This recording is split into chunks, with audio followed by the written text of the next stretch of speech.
सभी साथियों को राम राम। स्वागत है आप सभी का आपके अपने YouTube channel GK GS bye Harish Bhardwaj official YouTube channel के अंदर। इंडिया जीके की हमारी जो है क्लास चल रही है, उसमें आज हम क्लास नंबर 71 करने वाले हैं मेरे भाई। ठीक है, बहुत जल्द हमारी इंडिया जीके की जो सीरीज है वो खत्म होने वाली है। एमसीक्यू का हमने इसके अंदर टारगेट रखा था 1000 एमसीक्यू का मेरे भाई। ठीक है, इस सीरीज ने जो है किसका रूप ले लिया मेरे भाई, डिटेल का रूप ले लिया है। आप ही की फरमाइश थी कि डिटेल से करवाओ, चैप्टर वाइज करवाओ, ठीक है, टॉपिक वाइज करवाओ। तो ये हमारी सीरीज जो है अब डिटेल वाइज, चैप्टर वाइज और टॉपिक वाइज बन चुकी है। आज हम 71वां जो है क्लास करने वाले हैं और इसके अंदर हम जो है कौन सा टॉपिक करने वाले हैं, इसके अंदर जो है इंपॉर्टेंट टॉपिक हम करने वाले हैं जिसका नाम है वन संपदा मेरे भाई। ठीक है, वन संपदा इस टॉपिक का नाम रहने वाला है, या फिर आप इसको क्या कह सकते हो, वनस्पति भी कह सकते हो। पूरा डाटा जो हम यहाँ पर देखने वाले हैं, पहले ही बता देता हूँ, स्टैटिक जीके जो है हम रखने वाले हैं मेरे भाई। ठीक है, स्टैटिक का मतलब क्या है, यहाँ पर हम जो है ISFR जो रिपोर्ट आती है ना,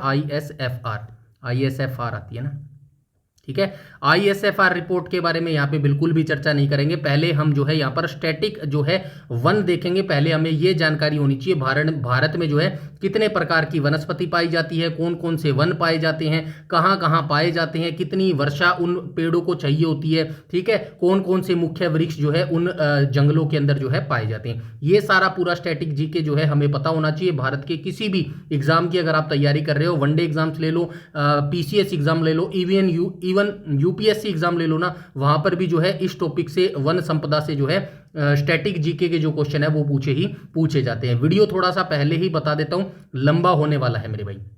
ठीक है, वीडियो क्या होने वाला है, वीडियो थोड़ा सा लंबा होने वाला है, तो इसीलिए आप पेशेंस रखिएगा, वीडियो को एंड तक जरूर देखिएगा। अगर कोई बच्चा इस वीडियो को एंड तक देख लेगा, मैं दावे के साथ कह सकता हूं, ऐसा मेरा विश्वास है, वन संपदा का जो टॉपिक है ना वो आपका सारा क्लियर हो जाएगा। और आज तक जितने भी आपके डाउट थे वन संपदा या फिर पेड़ को लेके, कौन कौन से पेड़ होते हैं, इतना आसान भाषा में हम यहाँ पर करने वाले हैं, इससे आसान भाषा में आपको नहीं मिलेगा मेरे भाई। ठीक है, तो पेशेंस बनाए रखिएगा, वीडियो को एंड तक जरूर देखिएगा और उसके बाद अपना फीडबैक बताइएगा कि ये टॉपिक आपको कैसा लगा और किस तरीके से आपका ये क्लियर हुआ। क्या आपको पहले से इतना अच्छे से आता था, या फिर जो है इस बार आपको इतना अच्छे से किया कि सारी चीजें आपकी जो है क्लियर हो गई है। तो बिना किसी टाइम वेस्ट के दो है वीडियो को स्टार्ट कर लेते हैं। बस वीडियो को स्टार्ट करने से पहले अगर वीडियो आपको अच्छी लगती है, वीडियो को लाइक कर दिया करो और वीडियो को शेयर कर दिया करो मेरे भाई, अपने भाई बहनों के साथ, या जो भी आपके दोस्त हैं जो HSSC या फिर किसी भी SSC रेलवे की तैयारी कर रहे हो, तो उनके लिए ये सीरीज जो है काफी इंपॉर्टेंट रहने वाली है। इवन आगे भी जो हम कंटेंट लेकर आने वाले हैं, जो भी सीरीज आपके लिए लेके आएंगे, स्पेशली HSSC जो है हरियाणा जीके, ठीक है, हरियाणा जीके की जो सीरीज है ना, वही बाकी सारे किसी बच्चों के काम नहीं आएगी, क्योंकि ये HSSC के लिए है स्पेशल। ठीक है, हरियाणा के लिए है। बाकी जो भी हम पढ़ेंगे सब्जेक्ट, जैसे कि हिस्ट्री हो गया, ठीक है, ज्योग्राफी हो गया, पॉलिटी हो गया, एनवायरमेंट हो गया, ठीक है, और क्या हो गया भाई, इकोनॉमिक्स हो गया, ठीक है, ये सारे सब्जेक्ट जो हम करेंगे ना, ये सारे सब्जेक्ट एवरग्रीन होते हैं। हर सब्जेक्ट में, हर एग्जाम में ये पूछे जाते हैं, चाहे आप SSC ले लो, रेलवे ले लो, ठीक है, रेलवे ले लो, DSSS ले लो मेरे भाई, ठीक है, और जितने भी एग्जाम्स है ना वहां पे ये एवरग्रीन सब्जेक्ट है, यहां से क्वेश्चन आते ही आते हैं। या फिर दिल्ली पुलिस ले लो, कोई भी ले लो मेरे भाई। ठीक है, इसको जो है हम डिटेल से पढ़ेंगे अगली बार। अभी हम जो है आज हमारी क्लास नंबर 71 शुरू कर लेते हैं, जिसका टॉपिक है वन संपदा। टोटल 20 क्वेश्चन मैं यहाँ पे लेके आया हूँ वन संपदा से रिलेटेड, इससे बाहर आपका नहीं जाएगा।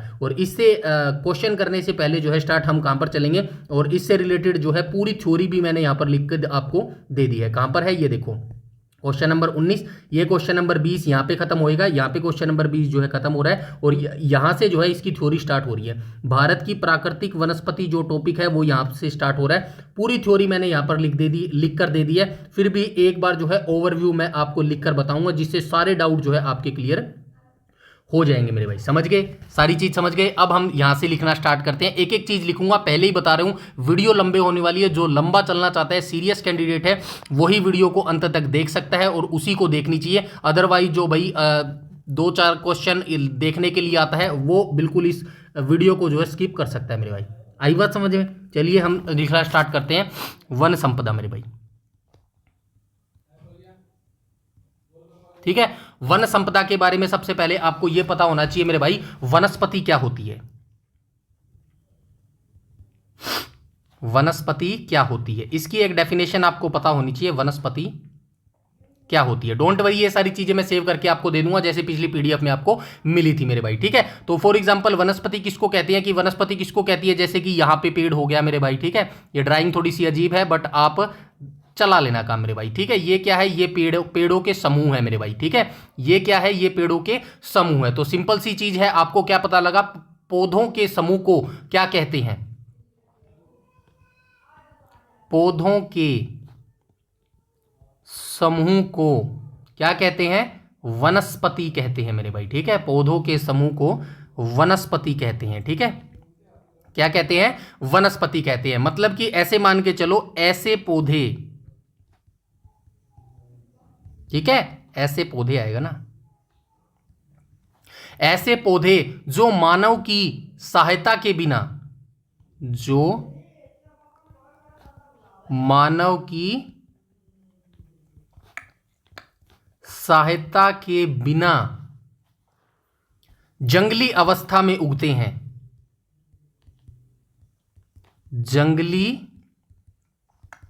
अवस्था में उगते हैं, ठीक है। उनको जो है वनस्पति कहा जाता है या फिर वन संपदा कहा जाता है मेरे भाई। आई बात समझ में, जो प्राकृतिक पर्यावरण के अनुकूल खुद को ढाल लेते हैं। चलिए ये भी लिख देता हूं, जो प्राकृतिक पर्यावरण के अनुकूल खुद को ढाल लेते हैं,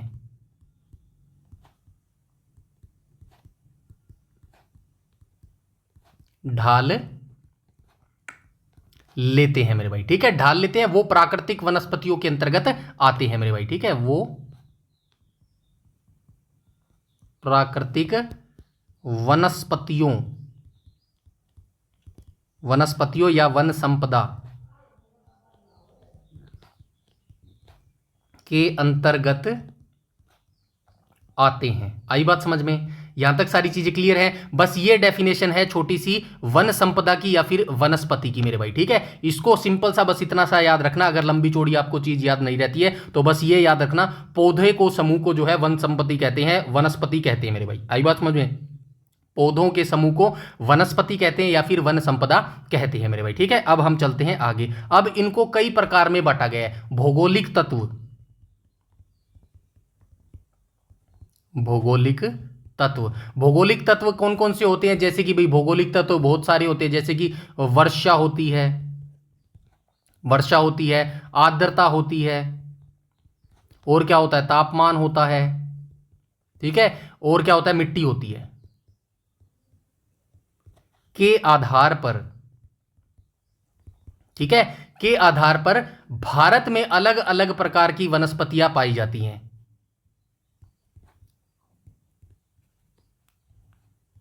आधार पर भारत में अलग अलग प्रकार के वन पाए जाते हैं, वन या वनस्पति, ठीक है। एक ही चीज है भाई, कुछ भी आप लिख लेना। चलिए लिख देता हूं, वनस्पति पाई जाती है। आई बात समझ में, अलग अलग प्रकार के जो है भारत में वन पाए जाते हैं। 5 प्रकार के भारत में वन पाए जाते हैं भाई, ठीक है।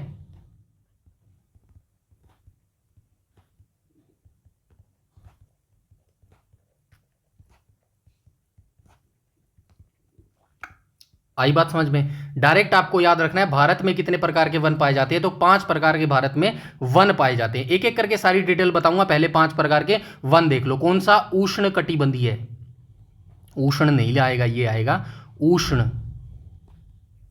कटिबंधीय सदाबहार वन, ठीक है। ये हो गया पहला प्रकार का। दूसरा क्या होगा, उष्ण कटिबंधीय पर्णपाती, पर्णपाती, इसको पतझड़ भी बोलते हैं भाई, याद रखना, ठीक है। पतझड़ वन मेरे भाई, ठीक है। पर्णपाती को पतझड़ भी बोलते हैं, याद रखना। तीसरे नंबर पर क्या आएगा, तीसरे नंबर पर मेरे भाई मरुस्थल आएगा, ठीक है। यहां पर क्या होती है, 50 सेंटीमीटर से कम वर्षा होती है। ये सारी डिटेल से बताऊंगा, अभी ये तो सिर्फ एक ओवरव्यू बता रहा हूं। चौथे नंबर पर क्या आता है, डेल्टाई वन आते हैं, डेल्टाई वन। इसमें कौन से आते हैं, मैंग्रोव वन आते हैं, मैंग्रोव वन आते हैं। और 5वें नंबर पर कौन से आते हैं? अंतिम आते हैं पर्वतीय वन मेरे भाई। आई बात समझ में? तो ये 5 प्रकार के जो है भारत में वन पाए जाते हैं। अब हम एक एक करके देखना शुरू करते हैं मेरे भाई, ठीक है। यहां से हम एक एक करके देखना शुरू करते हैं। सबसे पहले हम किसकी बात करेंगे? उष्णकटिबंधीय सदाबहार वन की बात करेंगे, ठीक है। ये उष्णकटिबंधीय आगे आप लगा लेना मेरे भाई, ये क्या हो गया, ठीक है। उष्णकटिबंधीय सदाबहार वन मैं लिख रहा हूं, आप जो है शॉर्ट फॉर्म में लिख रहा हूं, बस समझ जाना। आई होप इतने समझदार आप हैं मेरे भाई, ठीक है। उष्णकटिबंधीय सदाबहार वन की बात करूं तो इनको इंग्लिश में क्या बोला जाता है? इनको इंग्लिश में बोला जाता है मेरे भाई, क्या बोला जाता है? ट्रॉपिकल एवरग्रीन फॉरेस्ट मेरे भाई, ठीक है। ट्रॉपिकल एवरग्रीन फॉरेस्ट इनको मेरे भाई बोला जाता है। अब इनके बारे में एक एक करके हम देखना शुरू करते हैं मेरे भाई, ठीक है। ये वन जो है ना, कौन से वन? सदाबहार वन जो है भारत में अत्यधिक आर्द्रता वाले भागों में पाए जाते हैं। पहला पॉइंट आप याद लिखेंगे, सदाबहार वन कहां पाए जाते हैं? भारत में सर्वाधिक आर्द्रता वाले भागों में पाए जाते हैं।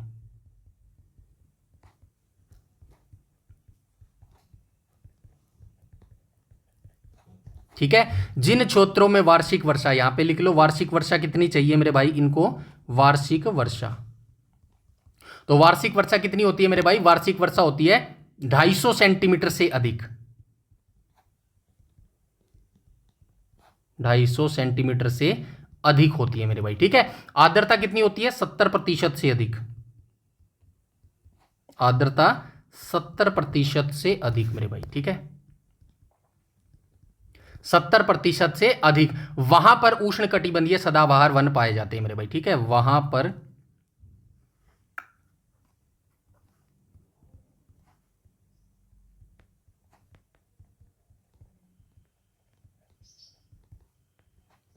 सदाबहार वन पाए जाते हैं। आई बात समझें? अब हम देख लेते हैं आगे। अब एक चीज और याद रखना, अत्यधिक आर्द्रता के कारण, मतलब जो आर्द्रता क्या होती है? ह्यूमिडिटी होती है। अत्यधिक आर्द्रता के कारण, ठीक है, अत्यधिक आर्द्रता के कारण ये वन सघन होते हैं। ये वन सघन, सघन मतलब डेंस, घने, घने बोलते हैं ना हिंदी में सघन को, घने होते हैं, ठीक है, होते हैं। और इन पेड़ों की ऊंचाई सर्वाधिक ऊंची होती है, भाई याद रखना।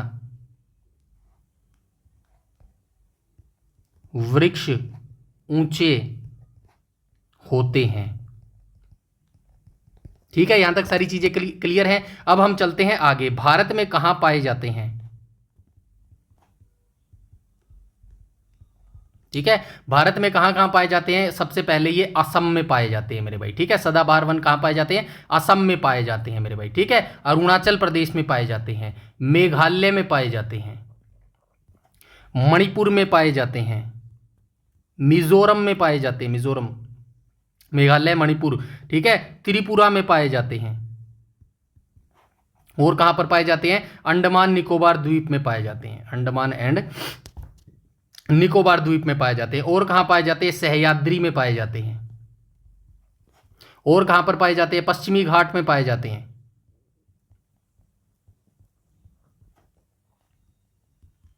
पश्चिमी घाट की नीलगिरी पहाड़ियां,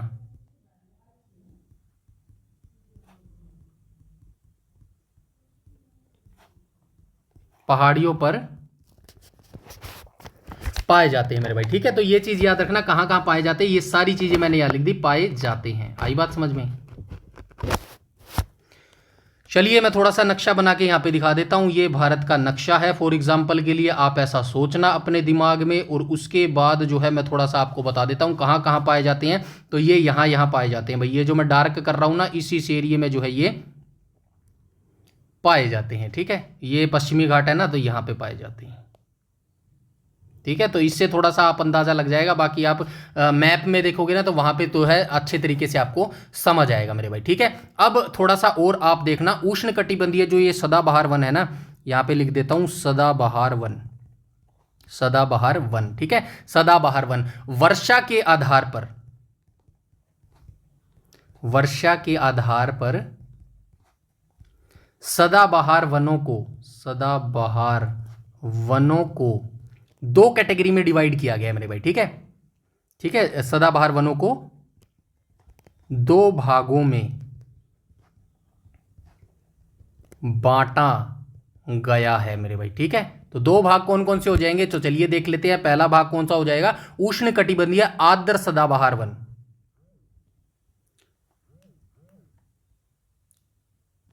उष्ण कटिबंधीय आर्द्र सदाबहार, आर्द्र सदाबहार वन मेरे भाई। ठीक है, ये हो जाएगा पहला। और दूसरा क्या हो जाएगा मेरे भाई, दूसरा हो जाएगा उष्ण कटिबंधीय अर्ध, यहां पे लिख देता हूं दूसरा, दूसरा क्या हो जाएगा, उष्ण कटिबंधीय अर्ध आर्द्र। ठीक है, अर्ध आर्द्र जो है सदाबहार वन मेरे भाई। ठीक है, अब इनके बारे में एक एक लाइन बता देता हूं। पहला क्या था हमारा, पहला था मेरे भाई आर्द्र सदाबहार वन।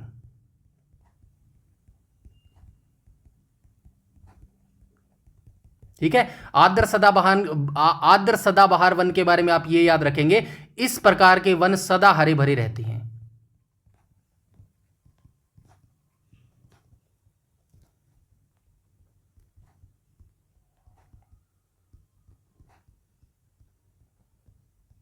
सदा हरे भरे रहते हैं। और दूसरे की बात करूं तो दूसरा क्या था मेरे भाई, दूसरा था अर्ध आर्द्र सदाबहार वन, अर्ध आर्द्र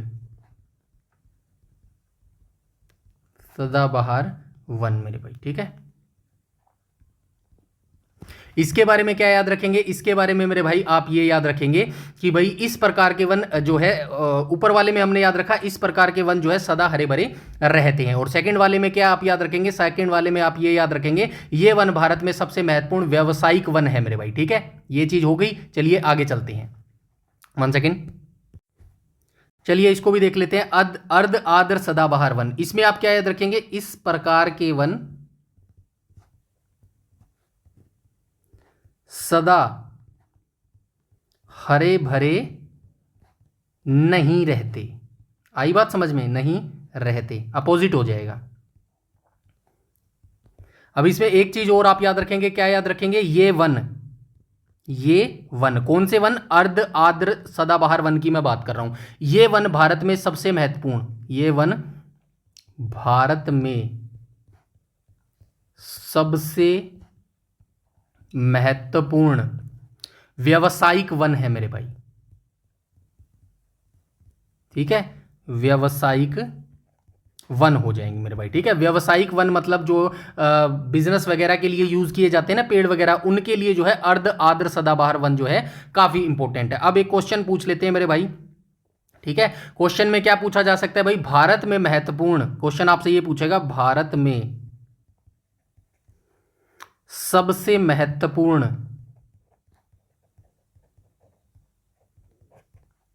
व्यावसायिक वन, व्यावसायिक वन कौन से हैं मेरे भाई। ठीक है, कौन से है। ठीक है, तो आप आंसर क्या बताएंगे, उष्ण कटिबंधीय,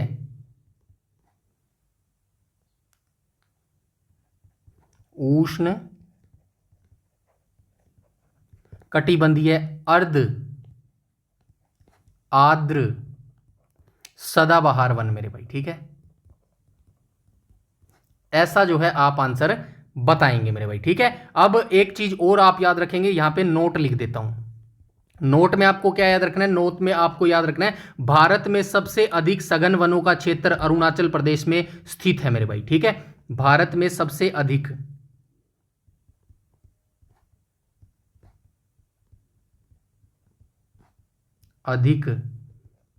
सघन, सघन मतलब डेंस, घने वन, सघन वनों का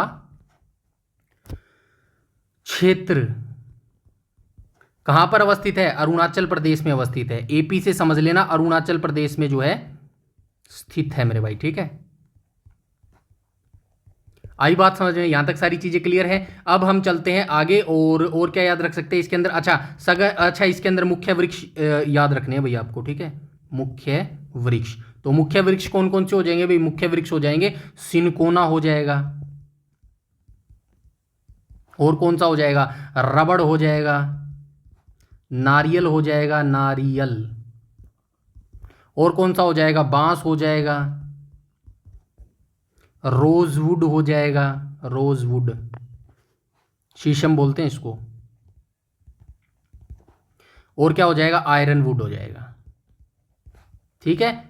ये जो है मुख्य वृक्ष मैंने जो है आपको बता दिए। तो यहां पर हमारा पहला जो है खत्म हो गया है, पहला जंगलों का प्रकार जिसका नाम था उष्णकटिबंधीय सदाबहार वन, जो है यहां पर हमारा कंप्लीट हो गया मेरे भाई, ठीक है। अब हम चलते हैं सेकंड पे। सेकंड हमने कौन सा देखा था मेरे भाई? सेकंड हमने देखा था उष्णकटिबंधीय पर्णपाती वन। उष्णकटिबंधीय क्या था? उष्णकटिबंधीय पर्णपाती वन, पर्णपाती वन मेरे भाई, ठीक है। उष्णकटिबंधीय पर्णपाती वन की बात करूं तो इनको इंग्लिश में क्या बोला जाता है? ट्रॉपिकल डिसाइडस फॉरेस्ट इनको बोला जाता है, और इसे उष्णकटिबंधीय पतझड़ वन भी कहा जाता है। ये चीज याद रखना, यहां पे लिख देता हूं, इन्हें उष्णकटिबंधीय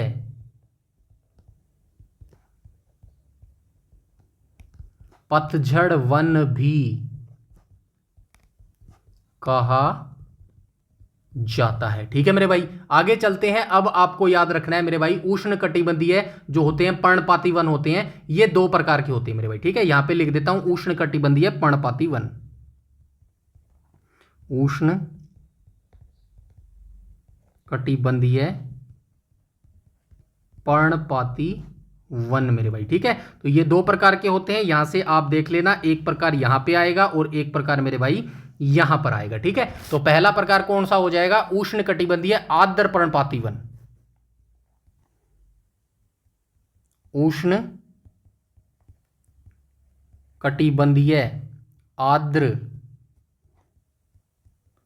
पर्णपाती वन हो जाएगा मेरे भाई, ठीक है। और दूसरा क्या हो जाएगा? तो दूसरा भी आप याद रखेंगे, उष्णकटिबंधीय शुष्क पर्णपाती वन मेरे भाई, ठीक है। शुष्क पर्णपाती, ये दो प्रकार के जो है वन हो जाएंगे। सबसे पहले हम किसको देखेंगे? सबसे पहले हम जो है आर्द्र पर्णपाती वन को देखेंगे, यानी कि इसको देखेंगे मेरे भाई, ठीक है। आर्द्र पर्णपाती वन, आर्द्र पर्णपाती वनों के बारे में हम जो है देखने वाले हैं, ठीक है। तो सबसे पहले आपको याद रखना है कितने प्रतिशत भाग पर यह पाई जाती है मेरे भाई? भारत में 19.7% भाग पर पाई जाती है मेरे भाई, ठीक है। क्या पाई जाती है? आर्द्र पर्णपाती वन जो है भारत के 19.7% भाग पर जो है पाए जाते हैं। पाए जाते लिखो यहाँ पे, पाए जाते हैं मेरे भाई, ठीक है, ठीक है, पाए जाते हैं। इसके बाद आपको क्या याद रखना है? वर्षा कितने सेंटीमीटर होती है इन वनों में? तो वर्षा 100 से 200 सेंटीमीटर होती है मेरे भाई, ठीक है। 100 से 200 सेंटीमीटर इसके अंदर वर्षा होती है। और आप क्या याद रखेंगे? इनके मतलब इसके अंदर जो है मानसून वन के नाम से भी जाना जाता है। इनको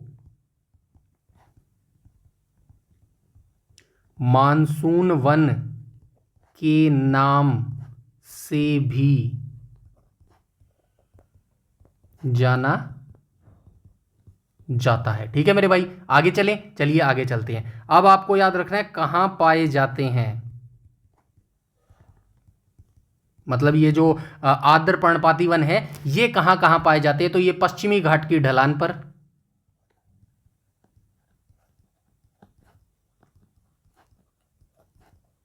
एक बार टाइम लगेगा लेकिन पश्चिमी घाट की ढलान पर। लेकिन यकीन मानिएगा ये टॉपिक अगर आप कंप्लीट कर लोगे ना, जितने भी टाइम का होएगा ये घंटा, लेकिन यकीन मानना ज्योग्राफी का जो एक टॉपिक कंप्लीट है ना, वन संपदा या फिर प्राकृतिक वनस्पति जिसको बोलते हैं, यकीन मानिएगा कुछ बच्चे ऐसे होंगे जो किसकी तैयारी कर रहे हैं, किसकी तैयारी कर रहे हैं भाई? किसका एग्जाम था? फॉरेस्ट गार्ड की तैयारी कर रहे होंगे, ठीक है। फॉरेस्ट गार्ड या फिर फॉरेस्टर की तैयारी कर रहे हो ना, तो यकीन मानो ऐसे ही आपको डिटेल से वहां पर जो है भारत की प्राकृतिक वनस्पतियां, वन संपदा, लेटेस्ट रिपोर्ट ऐसे ही डिटेल से पढ़ना पड़ेगा, क्योंकि वहां पर 70% का जो वेटेज है ना वो एनवायरमेंट से रिलेटेड दिया गया है मेरे भाई। ठीक है, तो ऐसा जो है आपको तैयार करना पड़ेगा। डोंट वरी, यहां से ये सीरीज कंप्लीट होने के बाद, मतलब हरियाणा पुलिस का जो ग्रुप डी का कंप्लीट होने के बाद ना, फिर एनवायरमेंट जो फॉरेस्ट गार्ड वाले बच्चे हैं, जो फॉरेस्टर वाले बच्चे हैं, उनका 70% जो फॉरेस्टर का जो है ना, फॉरेस्टर के लिए जो एनवायरनमेंट का सेक्शन है वो ऐसे ही डिटेल से मैं करवा दूंगा मेरे भाई। ठीक है, तो चलिए देखते हैं ये जो कहाँ कहाँ पर पाए जाते हैं, कौन सी बात हो रही है, आर्द्र पर्णपाती वनों की बात हो रही है। तो ये पश्चिमी ढलानों पर पाए जाते हैं मेरे भाई, पहली बात तो। ठीक है, उसके बाद कहाँ पर पाए जाते हैं, भारत के उत्तर पूर्वी भाग पर, भारत के उत्तर पूर्वी भाग। ठीक है, उत्तर पूर्वी भाग कौन सा, भाबर, तराई क्षेत्र में पाए जाते हैं।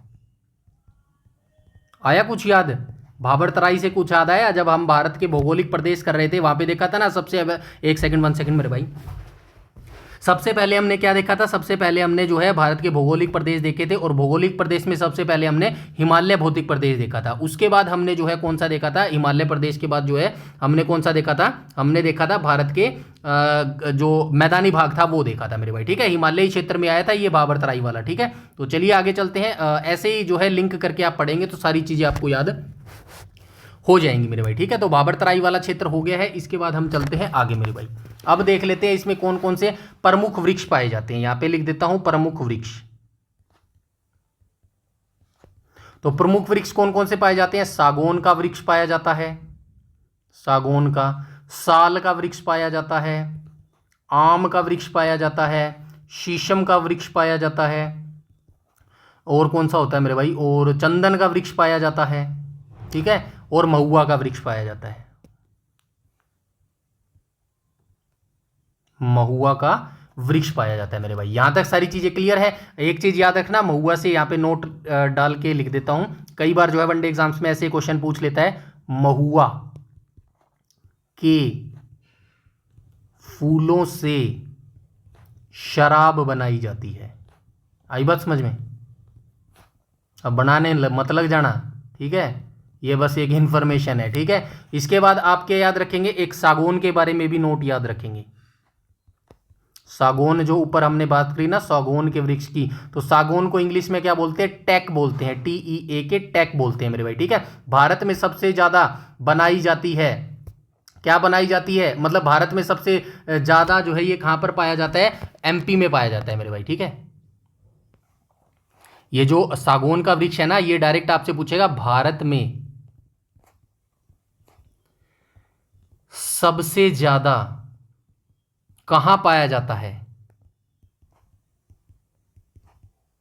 कहां पाया जाता है, तो आप क्या बताएंगे, सबसे ज्यादा जो है ये मध्य प्रदेश में जो है मेरे भाई पाया जाता है। ठीक है, तो ये सागौन का जो वृक्ष है सबसे ज्यादा कहां पर पाया जाता है, तो ये मध्य प्रदेश के अंदर पाया जाता है। यहां पर जो है हमारा आर्द्र पर्णपाती खत्म होता है, और यहां पे जो है शुष्क पर्णपाती जो है हम शुरू करते हैं मेरे भाई। ठीक है, तो कौन सा शुरू करते हैं, शुष्क पर्णपाती जो है हम शुरू करते हैं। तो चलिए फटाफट से जल्दी इसको भी खत्म कर देते हैं, शुष्क पर्णपाती, शुष्क पर्णपाती। तो चलिए शुष्क पर्णपाती को भी देख लेते हैं। भारत में ये कितने प्रतिशत भाग पर पाया जाता है, तो भारत में 41.8% भाग पर, ठीक है, भाग पर ये पाया जाता है मेरे भाई। ठीक है, पाया जाता है। ठीक है, वर्षा की बात करेगा तो यहां पे वर्षा लिख देता हूं। वर्षा कितने सेंटीमीटर चाहिए, 70 से 100 सेंटीमीटर जो है इसके लिए वर्षा चाहिए मेरे भाई। ठीक है, अब हम चलते हैं आगे, और क्या इसके अंदर याद रख सके, भारत में सबसे ज्यादा उष्ण कटिबंधीय शुष्क वर्णपाती वनों का विस्तार है भाई, ये भी आप याद रखना। नोट में एक चीज याद रखना, भारत में सबसे ज्यादा,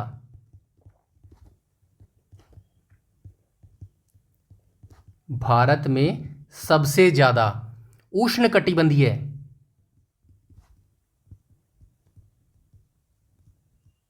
उष्ण कटिबंधीय शुष्क पर्णपाती,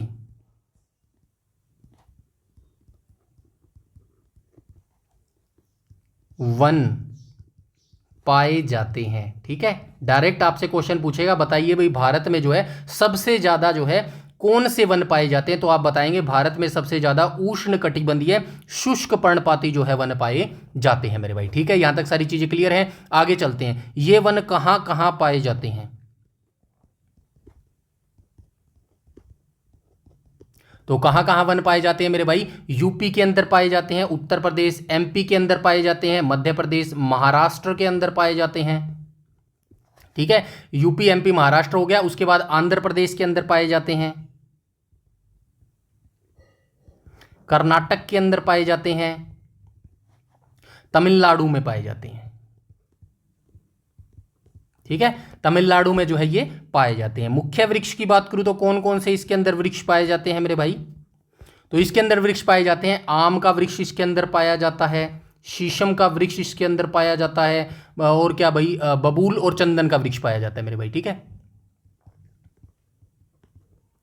बबूल चंदन का जो है वृक्ष इसके अंदर पाया जाता है मेरे भाई। ठीक है, अब एक और नोट करके यहां पे याद रखना, नोट से जो ये इंपॉर्टेंट, ये नोट जो करके मैं लिख रहा हूं ना, ये इंपॉर्टेंट इसलिए लिख रहा हूं नोट करके क्योंकि ये वनडे एग्जाम्स में क्वेश्चन पूछे गए हैं मेरे भाई। यहां से आई बात समझ में? तो चलिए आगे देख लेते हैं। चंदन जो है सबसे ज्यादा कहां पर पाए जाते हैं मेरे भाई? चंदन सबसे ज्यादा, ठीक है, कहां कहां पाया जाता है? कर्नाटक, तमिलनाडु और केरल। कर्नाटक, केरल, तमिलनाडु में पाया जाता है मेरे भाई। ठीक है, तमिलनाडु में ये पाया जाता है मेरे भाई। उसके बाद आप याद रखेंगे भाई, जो केरल है, केरल को क्या बोला जाता है? आपसे डायरेक्ट क्वेश्चन पूछता है भाई, शांत घाटी कहां पर अवस्थित है? शांत घाटी, शांत घाटी को इंग्लिश में क्या बोलते हैं? साइलेंट वैली बोलते हैं मेरे भाई। ठीक है, साइलेंट वैली कहां पर अवस्थित है? केरल राज्य में जो है ये साइलेंट वैली अवस्थित हो जाएगी मेरे भाई। ठीक है, यहां तक हमने जो है दूसरा वनों का प्रकार भी देख लिया। पहले हमने क्या देखा था? पहला हमने वनों का प्रकार देखा था जो है उष्णकटिबंधीय सदाबहार वन देखे। दूसरे पे हमने कौन कौन से देखे? दूसरे पे हमने देखे उष्णकटिबंधीय जो है पर्णपाती वन देख लिए। तो उष्णकटिबंधीय पर्णपाती वन हमारे यहां पर खत्म होते हैं। तीसरा देखते हैं, यहाँ पे तीसरा कौन से है? मरुस्थल वन। ये छोटा सा है भाई, मरुस्थल वन जो है, मरुस्थल वन छोटा सा है मेरे भाई। मरुस्थल वन के बारे में आप सिर्फ इतना सा याद रखेंगे, इसको इंग्लिश में क्या बोलते हैं? एरिड फॉरेस्ट बोलते हैं मेरे भाई। ठीक है, इसको इंग्लिश में क्या बोलते हैं? एरिड फॉरेस्ट बोलते हैं। उन क्षेत्रों में कहां पर पाए जाते हैं? उन क्षेत्रों में पाए जाते हैं, उन क्षेत्रों में पाए जाते हैं जहां पर वार्षिक वर्षा 50 सेंटीमीटर से कम होती है मेरे भाई। ठीक है, 50 सेंटीमीटर से कम होती है। ठीक है, 50 सेंटीमीटर से कम जहां पर वर्षा होती है वहां पर जो है मरुस्थलीय वन पाए जाते हैं। कहां पर, कहां पाए जाते हैं? कहां पाए जाते हैं? तो सभी को पता है भाई, मोस्टली कहां पर पाए जाते हैं? राजस्थान के अंदर पाए जाते हैं। ठीक है, और कहां पर पाए जाते हैं? दक्षिण पश्चिम पंजाब में पाए जाते हैं, दक्षिण पश्चिम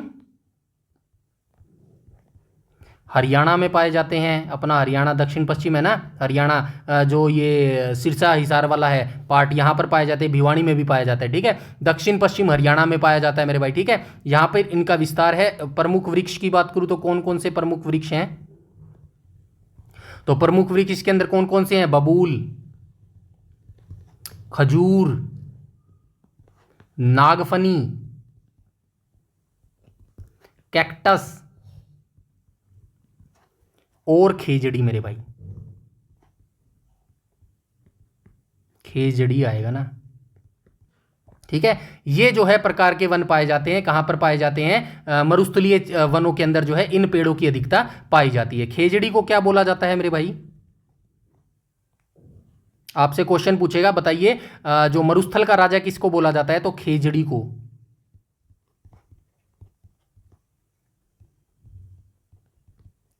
मरुस्थल का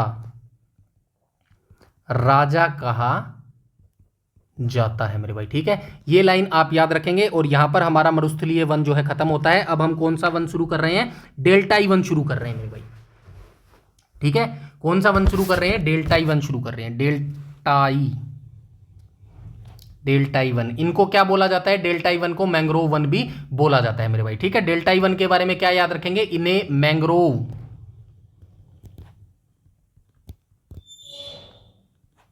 दलदली और ज्वारीय वन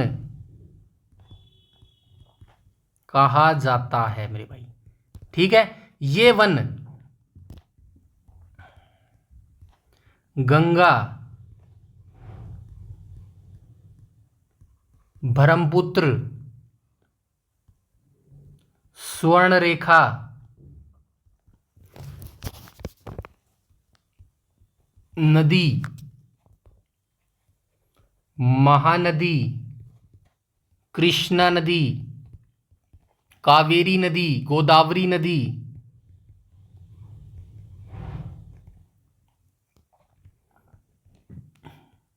अरे यार, डेल्टाई क्षेत्रों में उगते हैं। ठीक है, यहां तक सारी चीजें क्लियर है। मतलब ये चीज याद रखना, जहां नदियों का स्वच्छ पानी समुद्र के जल से मिलता है वहां डेल्टाई वनों की उत्पत्ति होती है। आई बात समझ में? यहां पे मतलब लिख देता हूं, मतलब सिंपल सी बात आपको याद रखनी है, जहां नदियों का स्वच्छ पानी समुद्र से मिलता है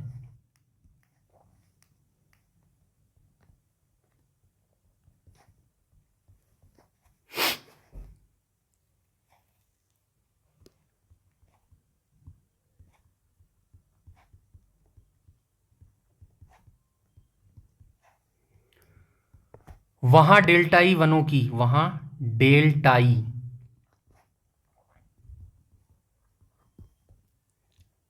उत्पत्ति होती है। आई बात समझ में? यहां तक सारी चीजें क्लियर हैं। आगे चलते हैं मेरे भाई। ठीक है, अच्छा एक चीज और याद रखना भाई, ये जो गंगा ब्रह्मपुत्र डेल्टाई क्षेत्र में ना, इसमें कौन से वृक्षों की अधिकता है? सुंदरी नामक वृक्षों की अधिकता। ये चीज याद रखना, ये चीज वैसे अब मैंने पहले भी बता चुका हूं। सुंदरी नामक वृक्षों की अधिकता के कारण इनको क्या बोला जाता है मेरे भाई? तो इनको सुंदर वन भी कहा जाता है,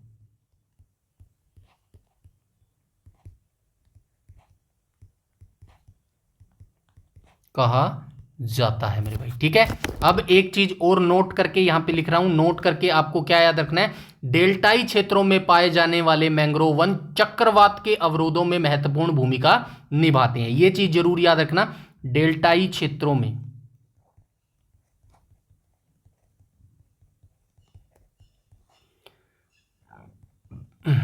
पाए जाने वाले मैंग्रोव वन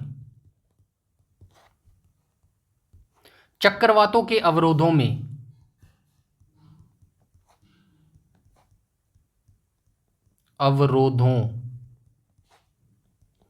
महत्वपूर्ण भूमिका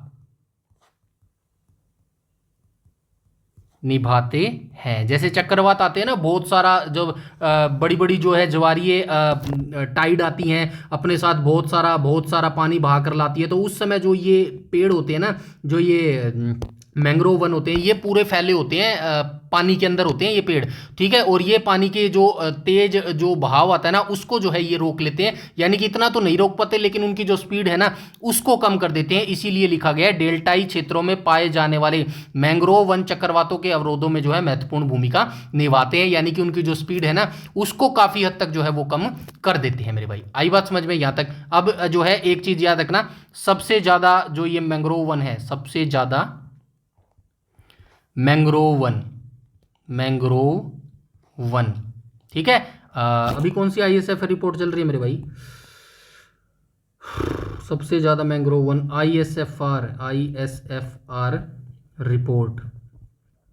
2023 है मेरे भाई, ठीक है 2023। अब ये कौन से नंबर की रिपोर्ट है इतना मेरे को याद नहीं है, 17वीं या 18वीं है मेरे भाई, ठीक है 17वीं या 18वीं है, 18वीं ही है मेरे हिसाब से, 17वीं तो पिछली थी ना, 18वीं ये रिपोर्ट है। इसके आधार पर जो सबसे ज़्यादा मैंग्रोव वन है वो कौन कौन कौन से राज्य में पाए जाते हैं, तो पहले नंबर पर मेरे भाई कौन से पर पाए जाते हैं, वेस्ट बंगाल यानी कि पश्चिम बंगाल में, दूसरे नंबर पर गुजरात में पाए जाते हैं, और तीसरे नंबर पर कहाँ पाए जाते हैं, तो तीसरे नंबर पर अंडमान एंड निकोबार में जो है ये पाए जाते हैं। ये चीज़ याद रखना, लेटेस्ट डाटा है मेरे भाई, ठीक है। तो सबसे ज़्यादा मैंग्रोव वन अगर आपको दे दे भाई, बताइए किसी भी तरीके से पूछ ले, अगर वनडे एग्जाम से पूछ ले भाई सबसे ज़्यादा मैंग्रोव वन पहले स्थान पर कहाँ पर पाए जाते हैं, वेस्ट बंगाल में पाए जाते हैं, दूसरे पर गुजरात में, और तीसरे पर अंडमान निकोबार में। या फिर आपको कह देगा मेरे भाई कि भाई जो है अवरोही क्रम में लगा के दिखाओ या फिर आरोही क्रम में लगा के दिखाओ, तो आप ऐसे जो है इसको लगा सकते हैं मेरे भाई, ठीक है। यहां तक सारी चीजें क्लियर हुई। यहां पर जो है हमारा डेल्टा ई वन भी जो है खत्म हो चुका है मेरे भाई, ठीक है।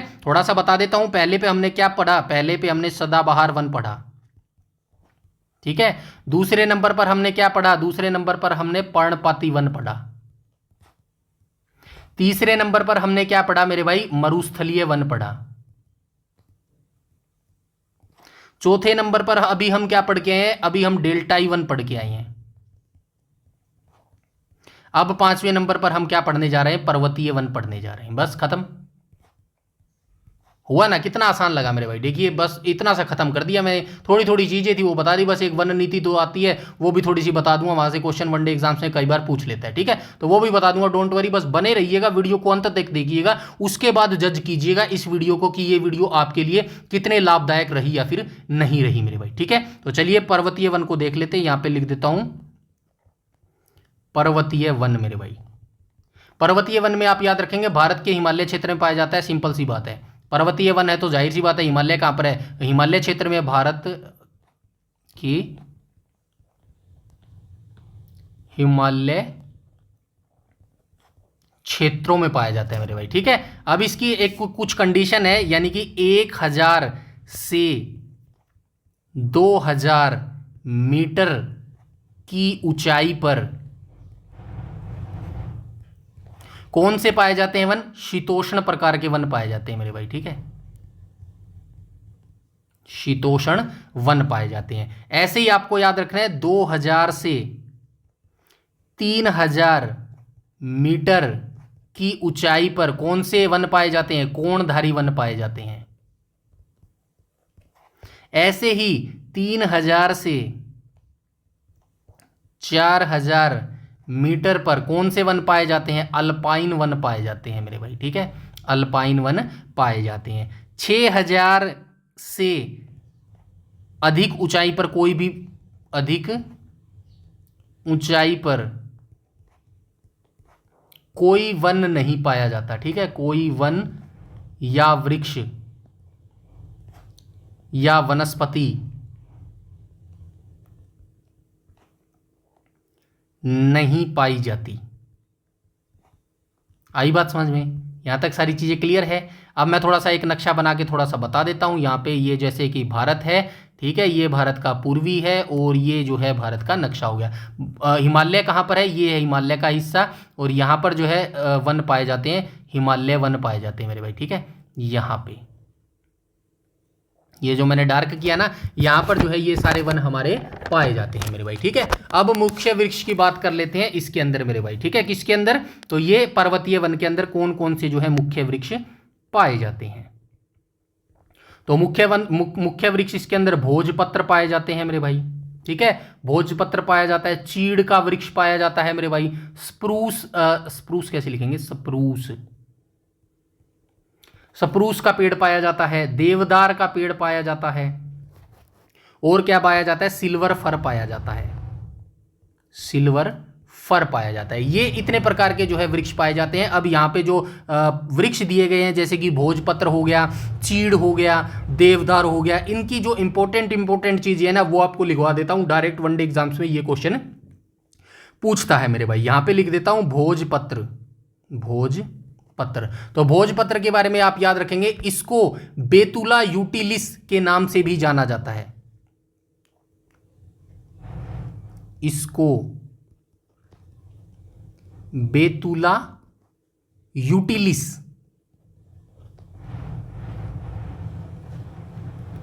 के नाम से भी जाना जाता है मेरे भाई। ठीक है, ये चीज याद रखना, बस ये वन लाइनर फैक्ट्स हैं, ये डायरेक्ट ऐसे ही पूछता है मेरे भाई। ठीक है, इसके बाद आप याद रखना चीड़ के वृक्ष के बारे में। ठीक है, चीड़ के वृक्ष के बारे में याद रखना भाई। चीड़ मुख्य रूप से ये वृक्ष, यह वृक्ष मुख्य रूप से यूके मतलब उत्तराखंड में पाया जाता है मेरे भाई। ठीक है, और चीड़ का जो पेड़ है ना, इस पेड़ से एक खास प्रकार का पदार्थ निकलता है मेरे भाई। इस पेड़ से एक खास पदार्थ निकलता है, ये पूछता है एग्जामिनर। निकलता है आएगा ना, निकलता, जिसको क्या बोला जाता है, जिसको लीसा बोला जाता है मेरे भाई। ठीक है, लीसा नाम जो है इस पदार्थ का है, और इससे क्या बनाया जाता है, तो लीसा, ये जो है ना चीड़ के पेड़ से एक पदार्थ निकाला जाता है जिसका नाम है लीसा। इससे क्या बनाया जाता है, इससे तारपीन का तेल बनाया जाता है मेरे भाई। ठीक है, तारपीन का तेल बनाया जाता है। अब कैसे क्वेश्चन पूछेगा बताता हूं, बनाया जाता है। क्वेश्चन आपसे ये पूछेगा, बताइए तारपीन का तेल जो है किस पेड़ के किस पदार्थ से जो है बनाया जाता है, तो आप बताएंगे लीसा पदार्थ से बनाया जाता है मेरे भाई। ठीक है, या फिर किसी भी तरीके से क्वेश्चन पूछ लेगा, मतलब ऐसे ही क्वेश्चन पूछेगा, आई बात समझ में, या डायरेक्ट आपसे पूछ लेगा, बताइए भाई चीड़ का पेड़ जो है ज्यादा क्षेत्र में जो है भारत के किस राज्य में पाया जाता है, तो आप बताएंगे उत्तराखंड राज्य में जो है चीड़ अधिक मात्रा में जो है पाया जाता है मेरे भाई। ठीक है, यहां तक सारी चीजें क्लियर है। उसके बाद हम चलते हैं आगे, अब एक और पेड़ देख लेते हैं, सिल्वर फर लिखा था ना यहां पे, सिल्वर फर, ये रहा, कहां गया, ये रहा, ये सिल्वर फर। इसके बारे में भी कुछ एक दो पॉइंट हैं, इनको भी आप नोट डाउन कीजिएगा मेरे भाई। ठीक है, सिल्वर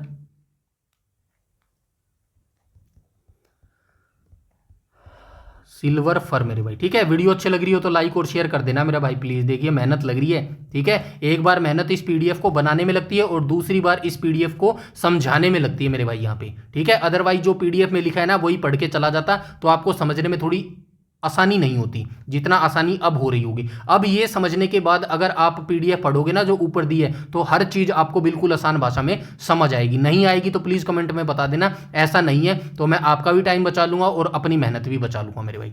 ठीक है, आई बात समझ में। अब हम बात कर लेते हैं सिल्वर फर की। तो सिल्वर फर के बारे में आपको याद रखना है, जो माचिस की तीली बनाई जाती है ना, माचिस की तीली, तो माचिस की जो तीली बनाने में इसका उपयोग किया जाता है मेरे भाई। माचिस की तीली बनाने में उपयोग किया जाता है, किसका उपयोग किया जाता है, सिल्वर फर का जो है उपयोग किया जाता है मेरे भाई। इसके बाद आप याद रखेंगे देवदार वृक्ष।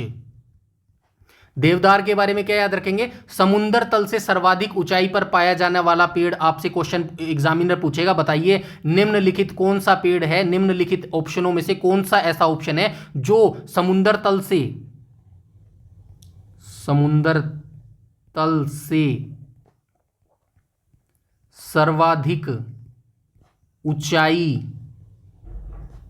पर पाया जाने वाला पेड़ है मेरे भाई। ठीक है, तो आप क्या बताएंगे, देवदार ऐसा वृक्ष है जो समुद्र तल की ऊंचाई से जो है सर्वाधिक ऊंचाई पर जो है पाया जाता है मेरे भाई। ठीक है, यहां पर 5 के 5 भारत के वनों के प्रकार मैंने कंप्लीट कर दी है मेरे भाई। ठीक है, यहां पर क्या हो गया, यहां पर जो है कंप्लीट हो गया है मेरे भाई। आई बात समझ में। भारत के 5 प्रकार के वन पाए जाते हैं, मैंने आपको बताया था। सबसे पहले मैंने वनस्पति की जो है डेफिनेशन बताई थी, पौधों के समूह को जो है भारत की वनस्पति या फिर वन संपदा बोला जाता है। उसके बाद मैंने आपको बताया भारत में 5 प्रकार के जो है वन पाए जाते हैं, आर्द्रता के आधार पर, वर्षा के आधार पर जो है भारत में 5 प्रकार के वन पाए जाते हैं। पहला कौन सा प्रकार था, पहला प्रकार जो था उष्णकटिबंधीय सदाबहार वन था। दूसरा था उष्णकटिबंधीय पर्णपाती वन था। तीसरा कौन सा था, मरुस्थलीय वन था। चौथा कौन सा था, डेल्टाई वन था। पांचवा कौन सा था, पांचवा मेरे भाई पर्वतीय वन था। यहां पर तो है ये सारे वन जो है खत्म हो गए हैं मेरे भाई। अब वनडे एग्जाम्स जो भी वन लाइनर क्वेश्चन जो पूछता है ना एग्जामिनर, वो आपको बता देता हूं भारत के महत्वपूर्ण वृक्षों के बारे में।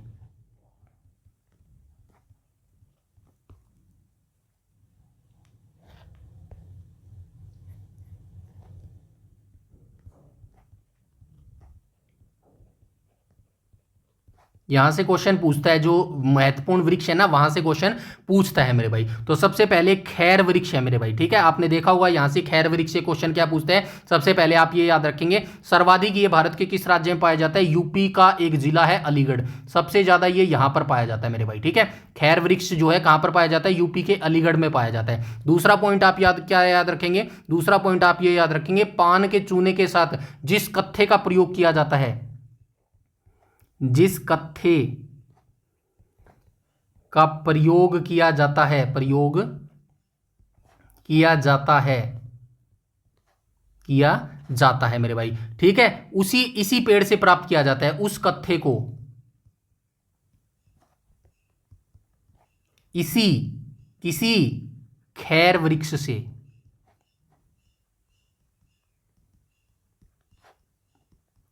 प्राप्त किया जाता है, ठीक है। ये हो गया खैर वृक्ष से इंपॉर्टेंट जानकारी मेरे भाई। दूसरा पेड़ का नाम क्या है, पलाश, ठीक है। पलाश वृक्ष से भी कैसे क्वेश्चन पूछता है, इसका वैज्ञानिक नाम क्या है, या फिर इसको किस अन्य नाम से जाना जाता है, तो इसे ब्यूटिया मोनोसपर्मा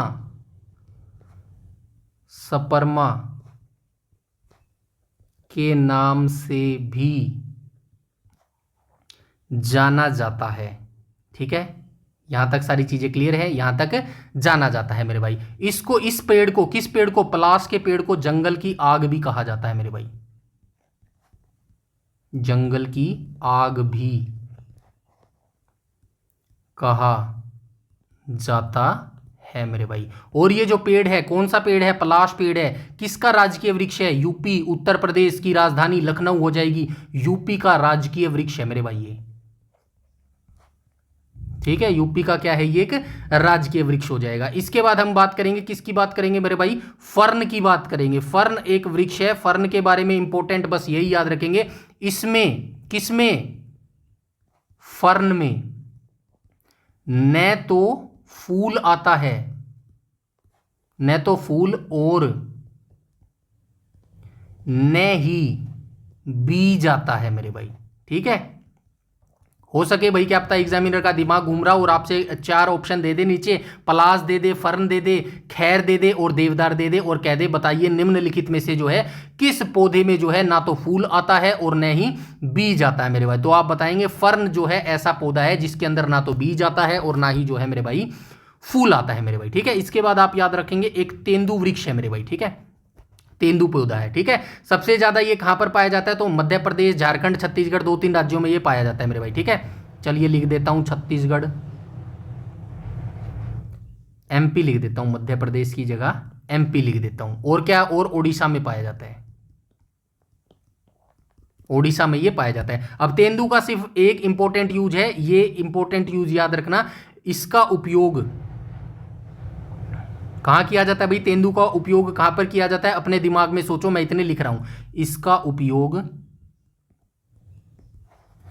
बनाने में किया जाता है, सोच लो इतने, मैं यहां पे लिखूंगा इसका उपयोग, किसका उपयोग, तेंदु का उपयोग डैश बनाने में किया जाता है। मान लो ऐसा क्वेश्चन आपसे पूछा गया, बनाने में किया जाता है, ठीक है। तो कहां किया जाता है, बीड़ी बनाने में उपयोग किया जाता है मेरे भाई। आई बात समझ में, यहां तक सारी चीजें क्लियर है। इसके बाद हम चलते हैं आगे मेरे भाई, ठीक है। अब एक क्वेश्चन आपसे पूछेगा, क्या क्वेश्चन पूछेगा मेरे भाई, ये क्वेश्चन पूछा भी गया है, भारत में सबसे ज्यादा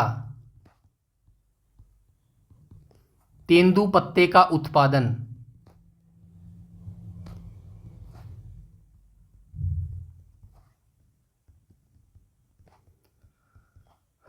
कौन सा राज्य करता है, तो कौन सा करता है मेरे भाई, एमपी करता है, यानी कि मध्य प्रदेश करता है मेरे भाई, ठीक है। यहां तक सारी चीजें क्लियर है, आई होप यहां तक सारी चीजें क्लियर है। अब एक क्वेश्चन मैं आपसे पूछता हूं जिसका आंसर आप मुझे बताएंगे कमेंट सेक्शन में मेरे भाई। आई बात समझ में, चलिए पूछ लेता हूं, भारत का आएगा ना, ऐसा कौन सा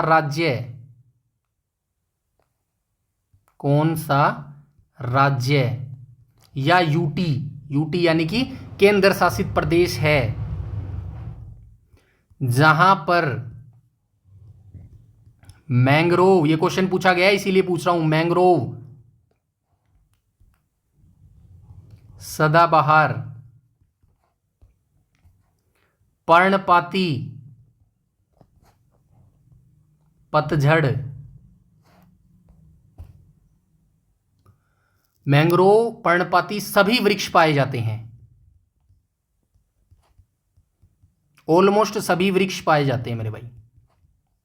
ये क्वेश्चन पूछा गया था, तो फटाफट जो है आप मुझे इसका जो है आंसर बताएंगे। ठीक है, ऑप्शन भी दूं क्या? ऑप्शन देने के बाद तो यार आप पहचान ही जाओगे, ऑप्शन देने के बाद तो। ठीक है, चलिए दे देते हैं, कोई बात नहीं।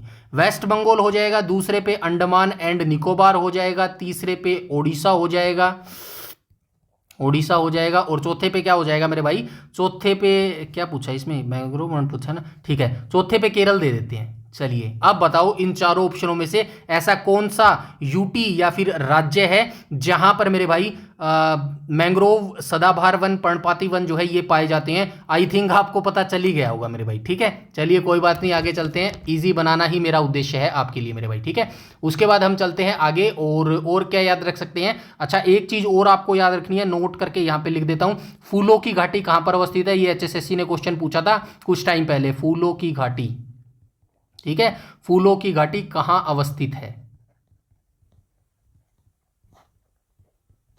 तो फूलों की घाटी यूके यानी कि उत्तराखंड में अवस्थित है, जिसकी राजधानी जो है देहरादून हो जाएगी। यहां पे 50 से ज्यादा, 50 से ज्यादा नहीं सॉरी 500 से ज्यादा फूलों की प्रजाति पाई जाती, फूलों की प्रजाति पाई जाती है। ठीक है, अच्छा, इसको एक और नाम से बुलाया जाता है मेरे भाई, देवों की भूमि के नाम से भी इसको पुकारा जाता है। देवों की भूमि के नाम से भी जो है उत्तराखंड को, देवों की भूमि के नाम से भी जो है उत्तराखंड को पुकारा जाता है मेरे भाई। यहां तक सारी चीजें क्लियर हुई या नहीं हुई, मुझे एक बार खुद से बता दो मेरे भाई।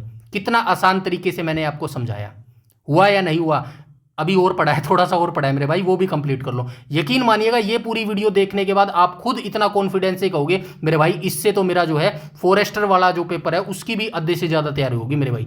ऐसे आपको पढ़ना पड़ेगा। फॉरेस्ट गार्ड वाला जो बच्चा इस वीडियो को देख रहा है ना, तो भाई आपको कहना चाहता हूं, अगर आप 70% जो सिलेबस कवर करना चाहते हैं ना, तो आपको ऐसे ही पढ़ना पड़ेगा।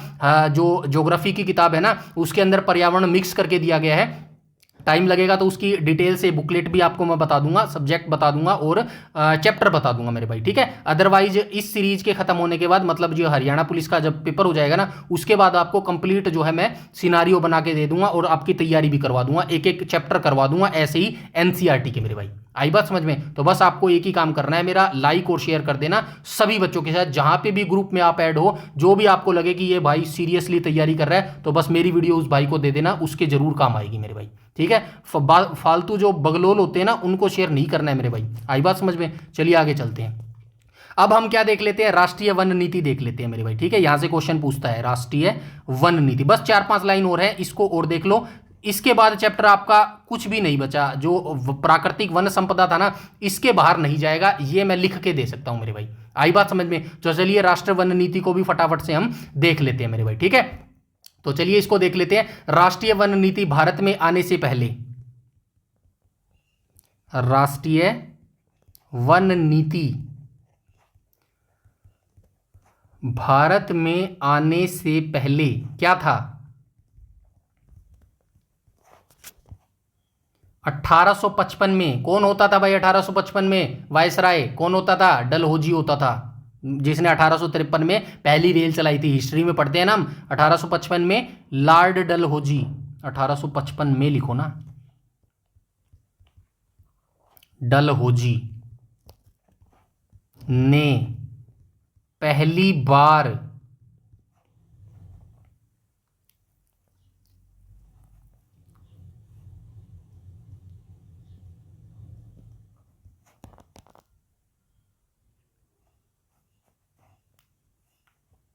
भारत में वनों के संरक्षण से संबंधित क्या बनाए? नियम बनाए मेरे भाई।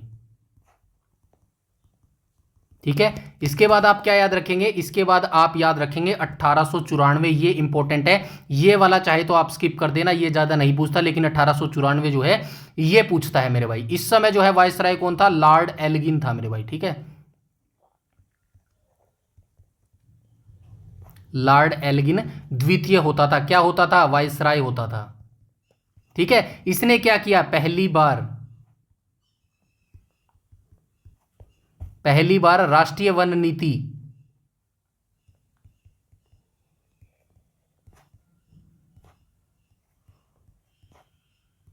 लागू हुई। इसके समय में जो है पहली जो वन नीति थी ना वो लागू हुई मेरे भाई। ठीक है, और इसी नीति के तहत,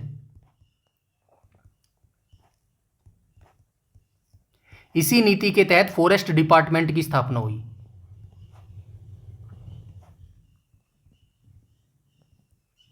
ठीक है, आई बात समझ में, यहां तक सारी चीजें क्लियर है। उसके बाद हम बात करते हैं स्वतंत्रता प्राप्ति। ठीक है, आप सभी जानते हैं 15 अगस्त 1947 को भारत आजाद हो गया था। इसके बाद क्या हुआ, पहली राष्ट्रीय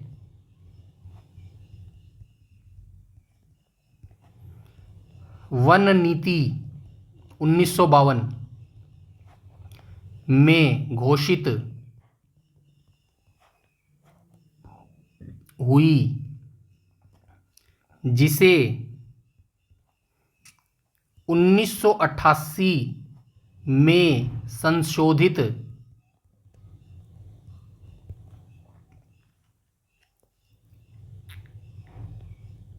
राष्ट्रीय वन नीति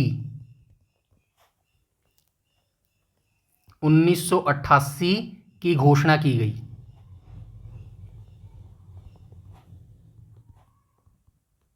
ठीक है, तो पहली राष्ट्रीय वन नीति की अगर आपसे बात करेगा ना स्वतंत्रता से पहले की, तो आप बताएंगे 1894, और स्वतंत्रता की बाद की बात करेगा तो आप बताएंगे 1952। ठीक है, पहली राष्ट्रीय वन नीति जिसको संशोधित किया गया था 1988, और राष्ट्रीय वन नीति की घोषणा की गई थी 1988 में मेरे भाई। ठीक है, यहां तक सारी चीजें क्लियर है। इसके बाद आपको याद रखना है मेरे भाई वन अनुसंधान संस्थान।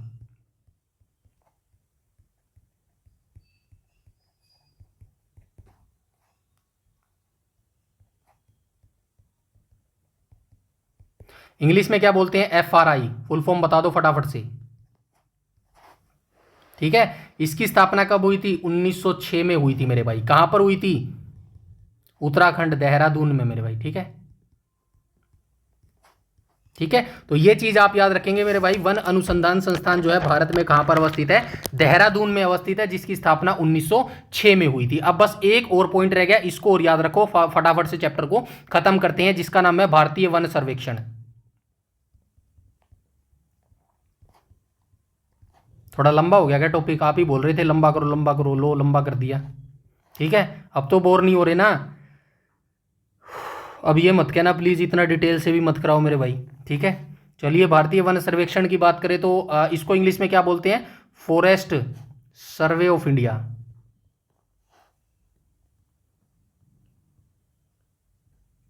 ठीक है, फॉरेस्ट सर्वे ऑफ इंडिया बोलते हैं। किसके अधीन आता, किसके अधीन काम करता है ये,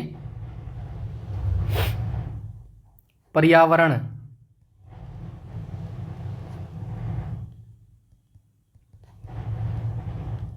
जलवायु मंत्रालय, इसके अधीन ये काम करता है। स्थापना कब हुई थी, 1981 में हुई थी। ठीक है, 1981 में इसकी स्थापना हुई थी। और ये क्या करता है, FSI क्या करता है मेरे भाई, FSI क्या करता है, हर 2 साल में भारतीय वनों से संबंधित रिपोर्ट प्रस्तुत करता है। हर 2 साल में भारतीय वनों से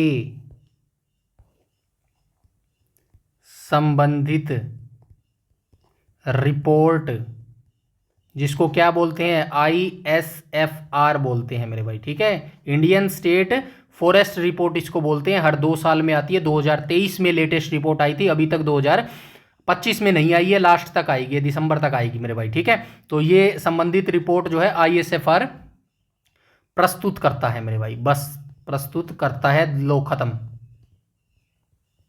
तो लो मेरे भाई,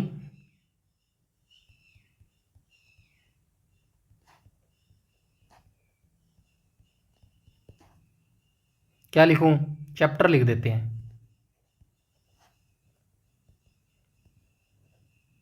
फिनिश नहीं, खत्म लिख देते हैं। चलो ये भी अच्छा नहीं लग रहा, संपूर्ण लिख देते हैं। चलो भाई, ये मैंने करवा दिया है यहाँ पर, वन संपदा वाला टॉपिक मैंने यहाँ पे कंप्लीट करवा दिया है। अब आप ईमानदारी से मुझे बताइएगा मेरी मेहनत के कितने नंबर दोगे, कैसा आपका फीडबैक है। इससे पहले क्या आपने इतनी आसान भाषा में समझा था? अगर आपको आसान भाषा में समझ आया तो यकीन मानिएगा ऐसे ही हम इन फ्यूचर में सारी तैयारी एचएसएससी या फिर एसएससी रेलवे के लिए जीके जीएस को तैयार करने वाले हैं मेरे भाई। इतनी आसान भाषा में तैयार करेंगे ताकि आपको कोई दिक्कत ना आए। जीके जीएस में बिल्कुल आसान भाषा में हम चलते हुए चलेंगे मेरे भाई, ठीक है। बस आपका एक ही काम है, वीडियो को ज़्यादा से ज़्यादा लाइक कर दिया करो, वीडियो को शेयर कर दिया करो, और भाई टेलीग्राम पर जो है रिएक्शन भी दे दिया करो मेरे भाई, ठीक है। टेलीग्राम पर रिएक्शन दे दिया करो। रिएक्शन यानी कि हर्ट वगैरह जो बने होते हैं ना, ऐसे करके वो जो हर्ट करके बने होते हैं और जो थंब वगैरह बने होते हैं वो दे दिया करो थोड़ा सा मेरे भाई, अच्छा लग जाएगा भाई तुम्हारे भाई को, और तो क्या इलाज है, ठीक है। बाकी नहीं भी दोगे तो कोई समस्या वाली बात नहीं है भाई, मैं तो बता रहा हूँ, अगर आप दोगे तो मुझे थोड़ा सा अच्छा लगेगा मेरे भाई, ठीक है। रिएक्शन वगैरह दे दिया करो, और जो पीडीएफ चाहिए तो पीडीएफ भाई बिल्कुल फ्री है सभी की। सारे जितने अभी तक मैंने एचएसएससी के लिए जो ये फ्री इनिशिएटिव चलाया था 60 मार्क्स का, कब से चला रहा हूँ? अगस्त से चला रहा हूँ मेरे भाई, ठीक है।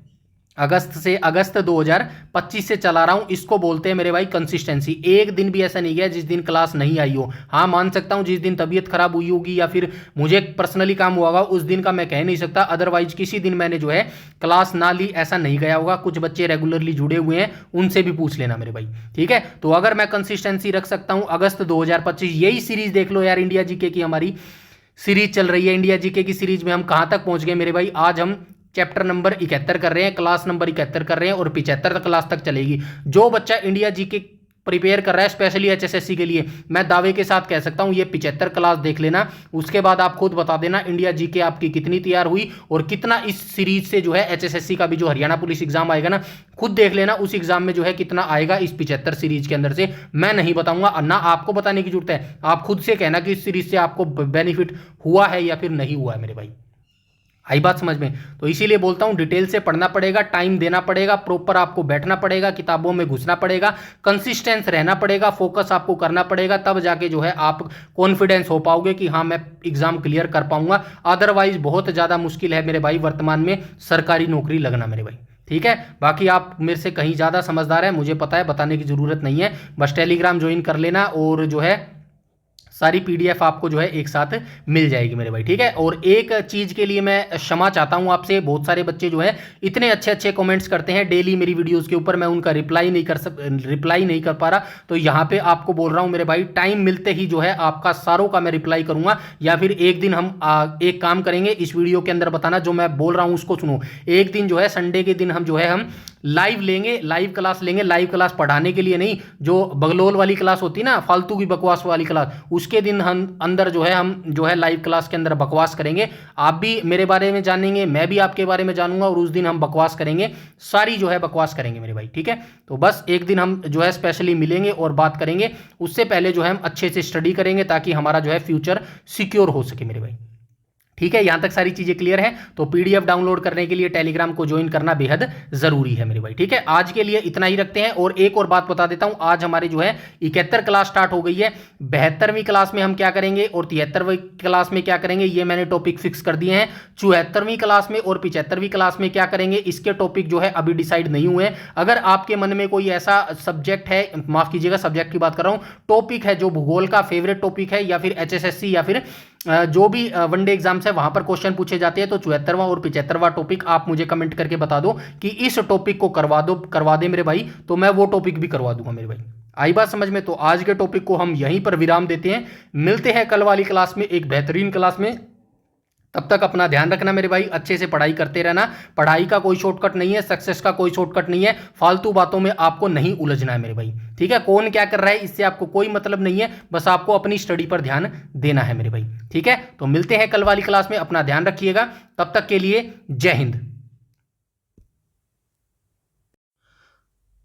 तो वन संपदा या फिर प्राकृतिक वनस्पति टॉपिक हमारा कंप्लीट हो गया है। आप सभी ने ओवरव्यू देख लिया, मैंने डिटेल से आपको समझा दिया है। आई होप काफ़ी आसान भाषा में जो है आपका ये टॉपिक क्लियर हो गया होगा मेरे भाई। अब इसी से रिलेटेड जो है टॉप 20 क्वेश्चन हम देखने वाले हैं। इतना डिटेल से अगर आप कोई टॉपिक पढ़ लोगे ना तो यकीन मानिएगा 1 सेकेंड, यहाँ पे तो हम 20 ही क्वेश्चन करने वाले हैं। इसके अदरवाइज अगर आप 100 क्वेश्चन भी अगर आपको दे दिए जाए ना तो भी आप जो है उसको कवर कर लेंगे मेरे भाई। इतना डिटेल से आपको पढ़ना पड़ेगा, यही आज की जो है डिमांड भी है मेरे भाई किसी भी सरकारी एग्जाम की। तो चलिए एक एक करके हम क्वेश्चनों को देखना स्टार्ट करते हैं। क्वेश्चन नंबर फर्स्ट में क्या बोला गया है, प्राकृतिक वनस्पति की सही परिभाषा निम्नलिखित में से क्या होगी। तो ओवरव्यू जो डिटेलिंग में आपको करवा रहा था वहां पे पहली ही मैंने आपको डेफिनेशन बताई थी कि प्राकृतिक वनस्पति किसे बोलते हैं। तो पौधे के समूह को जो है प्राकृतिक वनस्पति या फिर वन संपदा बोला जाता है, या फिर आप कह सकते हैं ऐसा पौधों का समूह जो बिना किसी मानव के जो है सहायता के जो है अपने आप को पृथ्वी के प्रकृति के अनुसार ढाल लेता है, उसको जो है प्राकृतिक वनस्पति बोला जाता है। तो चलिए देख लेते हैं ऑप्शन ए में क्या कहा गया है। केवल वे ऊंचे वृक्ष जो घने जंगलों के सबसे ऊपरी स्तर पर पाए जाते हैं, ये तो नहीं हो सकता। वह पौधा समुदाय जो लंबे समय तक बिना किसी बाहरी हस्तक्षेप के उगता है उसे ही प्राकृतिक वनस्पति बोला जाता है। बिल्कुल सही, right option, option number B यहां पर बिल्कुल हो जाएगा मेरे भाई। ठीक है, इसके बारे में डिटेलिंग यहां से आप पढ़ सकते हैं। मैंने एवरीथिंग डिटेल यहां पे लिख दिया गया है, समझा दिया गया है। इसके बाद ये आपके ऊपर डिपेंड करता है कि आप कितना जो है अच्छे से यहाँ पे लर्निंग कर पाते हैं मेरे भाई। ठीक है, चलिए क्वेश्चन नंबर सेकंड पर चलते हैं। क्वेश्चन नंबर सेकंड बोल रहा है कि उष्ण कटिबंधीय सदाबहार वन, ये हमारे वनों के प्रकार का पहला वन प्रकार था जिसको उष्ण कटिबंधीय सदाबहार वन नाम दिया गया था। इंग्लिश में इसको क्या बोलते हैं, ट्रॉपिकल एवरग्रीन फॉरेस्ट इनको बोला जाता है। के लिए अनुकूल जलवायु परिस्थिति क्या है, तो उष्ण कटिबंधीय सदाबहार वनों के लिए जो अनुकूल जलवायु परिस्थिति है वो क्या होनी चाहिए। वार्षिक वर्षा 70 से 100 सेंटीमीटर, ना भाई ये तो नहीं होनी चाहिए। वार्षिक वर्षा 100 से 200 सेंटीमीटर, ये भी नहीं होनी चाहिए। चलिए आगे चलते हैं। वार्षिक वर्षा 200 सेंटीमीटर से अधिक और औसत तापमान 22 डिग्री से अधिक, बिल्कुल सही है, ऑप्शन नंबर सी यहां पर बिल्कुल करेक्ट हो जाएगा। जो ये हमने देखा था उष्ण कटिबंधीय सदाबहार वन देखा था, यहां पे वार्षिक वर्षा कितनी होनी चाहिए, 250 सेंटीमीटर से अधिक जो है वार्षिक वर्षा होनी चाहिए, और जो तापमान है वो अधिक जो है आर्द्रता वाला होना चाहिए, यानी कि 22 डिग्री से जो है अधिक जो है टेम्परेचर यहां पर होना चाहिए मेरे भाई। ठीक है, तो right option, option number C हो जाएगा क्वेश्चन नंबर सेकंड का। ये डिटेलिंग यहां पे से पढ़ लीजिएगा मेरे भाई। ठीक है, वैसे पढ़ने की जरूरत नहीं पड़ेगी, ऐसा मेरा विश्वास है, सारी चीजें मैंने बता दी है मेरे भाई। ठीक है, क्वेश्चन नंबर 3 को देख लेते हैं। क्वेश्चन नंबर 3 क्या कह रहा है, भारत में मानसूनी वन के नाम से किन्हें जाना जाता है। तो मैंने आपको बताया था भाई मानसूनी वन जो है किन्हें कहा जाता है, तो आपको किसको कहा जाता है, पर्वतीय वनों को तो नहीं कहा जाता, उष्ण कटिबंधीय सदाबहार वनों को भी नहीं कहा जाता।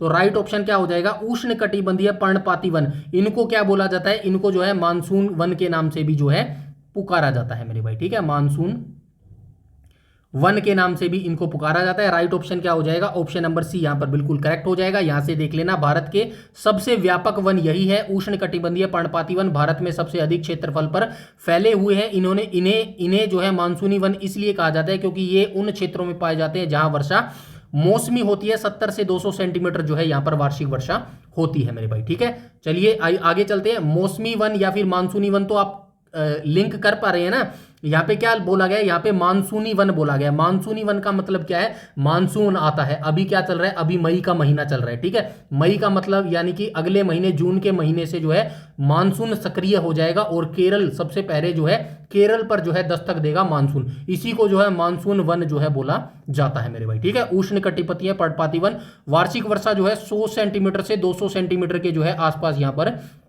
वार्षिक वर्षा होती है मेरे भाई। ठीक है, चलिए आगे चलते हैं क्वेश्चन नंबर 4 पर, इसको डिटेल से आप पढ़ लीजिएगा मेरे भाई। ठीक है, आगे चलते हैं क्वेश्चन नंबर 4। क्वेश्चन नंबर 4 क्या बोल रहा है, आर्द्र पर्णपाती वन भारत के किन किन क्षेत्रों में मुख्य रूप से पाए जाते हैं। तो आर्द्र पर्णपाती वन जो है भारत के किस किस क्षेत्रों में मुख्य रूप से पाए जाते हैं, तो ये हिमालय के गिरिपाद, उत्तर पूर्वी राज्य और पश्चिमी घाट के पूर्वी ढलानों पर जो है आर्द्र पर्णपाती वन जो है पाए जाते हैं। ऑप्शन नंबर सी यहां पर बिल्कुल करेक्ट हो जाएगा। इसको भी पढ़ लेना। वर्षा का स्तर तो आप सभी को पता है 100 से 200 सेंटीमीटर वार्षिक वर्षा होती है। क्षेत्रीय वितरण ये उत्तर पूर्वी राज्यों, हिमालय के निचले हिस्सों यानी कि गिरिपादीय में फैले हुए ओडिशा, छत्तीसगढ़ और पश्चिमी घाट के पूर्वी ढालों पर जो है इनका विस्तार पाया जाता है। ये प्रमुख वृक्ष इनके अंदर पाए जाते हैं, ये मैं बता भी चुका हूं मेरे भाई। ठीक है, तो ये डिटेल से आप पढ़ लेना। नेक्स्ट पर चलते हैं क्वेश्चन नंबर 5 पर चलते हैं। क्वेश्चन नंबर 5 क्या बोल रहा है? तो क्वेश्चन नंबर 5 बोल रहा है मेरे भाई, उष्ण कटिबंधीय कटीले वनों में पाई जाने वाली मुख्य वृक्ष प्रजातियां कौन सी है? तो उष्ण कटिबंधीय कटीले वनों की ये बात कर रहा है। तो यहां पर मुख्य रूप से कौन कौन से वृक्ष पाए जाते हैं? तो यहां पर मुख्य रूप से कौन से वृक्ष पाए जाते हैं? तो ऑप्शन नंबर बी यहां पर बिल्कुल करेक्ट हो जाएगा। बबूल, बेर, खजूर और नीम वृक्ष जो है यहां पर पाए जाते हैं। ऑप्शन नंबर बी यहां पर बिल्कुल करेक्ट हो जाएगा। ठीक है। जलवायु परिस्थिति की बात करें तो कटीले वन उन क्षेत्रों में पाए जाते हैं जहां वार्षिक वर्षा 50 सेंटीमीटर से कम होती है। इन क्षेत्रों में जल की कमी के कारण वनस्पतियां अनुकूलित हो जाती है। यह मरुस्थलीय वन का जो है उदाहरण हो जाएगा। वृक्षों की विशेषता, इन वनों की पेड़ों की जड़ें लंबी होती है ताकि वे गहराई से पानी को सोख सके मेरे भाई। पत्तियां छोटी होती है और कांटेदार होती है मेरे भाई, ताकि वाष्पीकरण जो है कम हो सके मेरे भाई। ठीक है, इसको भी आप बैठ के आराम से बैठ के पढ़ लीजिएगा मेरे भाई। ठीक है, उसके बाद हम चलते हैं आगे, क्वेश्चन नंबर 6 को देख लेते हैं। क्वेश्चन नंबर 6 क्या कह रहा है? दक्षिण भारत की नीलगिरी, अन्नामलाई और पालनी पहाड़ियों पर पाए जाने वाले शीतोष्ण कटिबंधीय वनों को क्या कहा जाता है? तो क्या बोला जाता है मेरे भाई इसको? तो ऑप्शन नंबर ए हो जाएगा, सोलास इनको बोला जाता है। ऑप्शन नंबर ए यहां पर बिल्कुल करेक्ट हो जाएगा। यहां से देख लेते हैं ऊंचाई और जलवायु। दक्षिण भारत के प्रायद्वीपीय पठार की ऊंची पहाड़ियों जैसे नीलगिरी हो गई, अन्नामलाई और पालनी 1500 मीटर से अधिक की ऊंचाई पर तापमान कम हो जाता है, जिससे यहां शीतोष्ण कटिबंधीय वनस्पति जो है पाई जाती है। नामकरण, इन विशिष्ट शीतोष्ण कटिबंधीय वनों को स्थानीय भाषा में सोलास कहा जाता है मेरे भाई। वहां का जो स्थानीय नाम है ना, स्थानीय भाषा में जो है इनको क्या बोला जाता है, किनको क्या बोला जाता है? ये जो सोलास है ना, सोलास इनको बोला जाता है। जो नीलगिरी, अन्नामलाई और पालनी पहाड़ियां ना 1500 मीटर की ऊंचाई पर जो है थोड़ी सी ठंड बढ़ जाती है, और ठंड बढ़ने के कारण जो है यहाँ पर क्या हो जाता है, यहाँ पर जो है नीलगिरी, अन्नामलाई और पालनी पहाड़ियों पर 1500 मीटर की ऊंचाई पर तापमान कम हो जाता है। यहाँ पर शीतोष्ण कटिबंधीय वनस्पतियां पाई जाती है, और स्थानीय भाषा में इनको जो है सोलास बोला जाता है मेरे भाई। ठीक है, ये डिटेल से पढ़ लेना। आगे चलते हैं, क्वेश्चन नंबर 7 को देख लेते हैं। क्वेश्चन नंबर 7 क्या बोल रहा है? भारत वन रिपोर्ट 2023 के अनुसार भारत में मैंग्रोव वनों के विस्तार के संबंध में कौन सा कथन सत्य है? तो ये ISFR 2023 के बारे में बात कर रहा है, जो मैंग्रोव वन यानी कि डेल्टाई वनों के बारे में बात कर रहा है।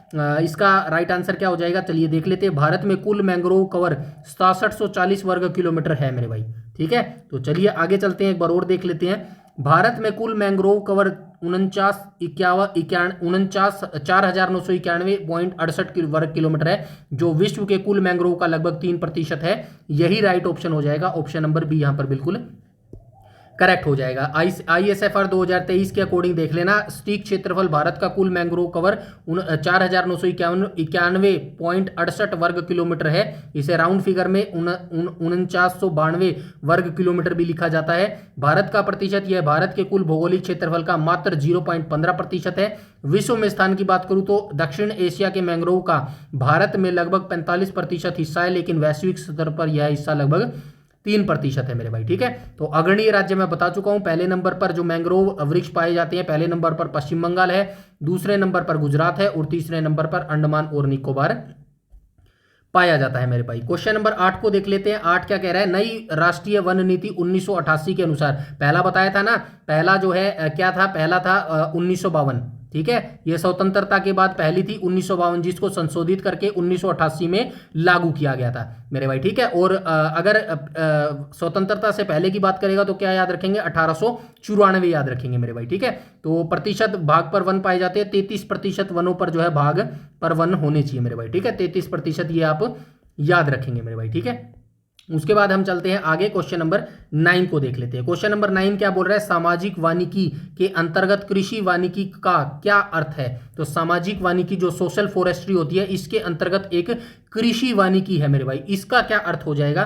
तो इसका अर्थ हो जाएगा मेरे भाई, कृषि योग्य तथा बंजर भूमि पर एक साथ पेड़ और फसलें उगाना। ये अर्थ हो जाएगा कृषि वानिकी का मेरे भाई। ठीक है, यहां तक सारी चीजें क्लियर है, इसको डिटेल से आप पढ़ लेना। नेक्स्ट क्वेश्चन पर चलते हैं, क्वेश्चन नंबर 10 को देख लेते हैं। क्वेश्चन नंबर 10 क्या कह रहा है? तो क्वेश्चन नंबर 10 बोल रहा है मेरे भाई, भारत में वन्य प्राणी अधिनियम किस वर्ष लागू किया गया था? तो भारतीय वन्य प्राणी अधिनियम यानी कि वाइल्ड लाइफ प्रोटेक्शन एक्ट बोल रहा है, यानी कि 1972 की ये बात कर रहा है मेरे भाई। ठीक है, तो राइट ऑप्शन क्या हो जाएगा? ऑप्शन नंबर डी यहां पर बिल्कुल करेक्ट हो जाएगा, क्वेश्चन नंबर 10 का मेरे भाई। ठीक है, तो यहां से पढ़ लेना, उद्देश्य वन्य जीव संरक्षण अधिनियम 1972 को वन्य जीवों के अवैध शिकार को रोकने और पौधे व जानवरों की प्रजातियों के संरक्षण के लिए कानूनी ढांचा तैयार करने के उद्देश्य से जो है पारित किया गया था मेरे भाई। ठीक है, ये भी आप बैठ के पढ़ लेना। ठीक है, प्रोजेक्ट टाइगर कब आया था? 1973 में आया था, ये आप याद रखना। प्रोजेक्ट एलिफेंट कब आया था? 1992 में आया था। ये दोनों स्टैटिक है, वनडे एग्जाम्स में बहुत बार पूछे जाते हैं, डायरेक्ट याद रखने हैं मेरे भाई आपको, ठीक है।